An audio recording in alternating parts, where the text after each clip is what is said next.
முன்னாள் முதலமைச்சர் ஓ பன்னீர்செல்வம் பேட்டியளித்திருக்கிறார். அதனை பார்க்கலாம். திமுக பணிகளுக்காக மீண்டும் ஒரு முறை திமுக ஆட்சி அமைப்புங்கிறாரு. முதல்வர் ஸ்டாலின் சொல்றாரு, நீங்கள் மூத்த அரசியல் திமுக மீண்டும் ஆட்சி அமைக்கிறதுக்கு வாய்ப்பு இருக்காங்க.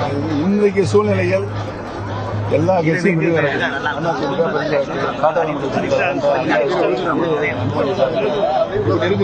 அவங்க வாய்ப்பு இருக்கு. கண் கூட தான் தெரியுது. திமுக வாய்ப்பு இருக்கு. திமுக ஏன் வாய்ப்பு இருக்குன்னு சொல்லணும். நீங்க எல்லா எதிர்கட்சிகளும் பிரிஞ்சு கிடக்குது. பிரிஞ்சு இருக்கும்போது அவருக்கு வாய்ப்பு இருக்குன்னு பொதுமக்கள் பேசுகிறாங்க. நான் பேசுறேன் சார். அடுத்து ஆட்சி அமைக்க திமுகவுக்கு வாய்ப்பிருப்பது கண்கூடாக தெரிகிறது என முன்னாள் முதலமைச்சர் ஓ பன்னீர்செல்வம் தெரிவித்திருக்கிறார்.